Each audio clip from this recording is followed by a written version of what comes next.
रोहित शर्माचा T20 world कपला सलामीचा जोडीदार कोण? हा प्रश्न आता तरी निकाली निघालाय का? विराट कोहली हे त्याचं साधं सोपं सरळ उत्तर आहे. IPL 2024 मधली पहिली 100 विराटने केलेली आहे राजस्थान रॉयल्स विरुद्ध. 72 चेंडू, नाबाद 113 धावा, 12 चौकार, 4 षटकार आणि सगळ्यात महत्त्वाचं 156.94 चा स्ट्राईक रेट.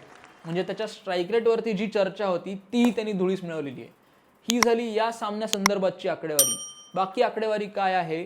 मागच्या 7 इनिंग्सपैकी ही त्याची तिसरी 100 आहे. IPL मधली 8वी, T20 मधली 9वी. ही झाली एक आकडेवारी. निगेटिव्ह स्पिन जर द्यायचा म्हटलं तर IPLच्या इतिहासातली जॉईंट स्लोएस्ट 100 आहे. मनीष पांडे बरोबर 67 चेंडू मधली. पण मॅचचा कॉन्टेक्स्ट लक्षात घ्या. RCBला सिंगल हँडेडली मॅचमध्ये त्यांनी ठेवलेलं आहे आणि याच इंटेंटनी त्यांनी पाकिस्तान विरुद्धची मॅचही सिंगल हँडेडली फिरवली होती 2022 वर्ल्ड कपमध्ये. तुम्हाला काय वाटतं? विराट कोहलीने आपलं अमेरिकेसाठीचं तिकीट पक्क केलंय?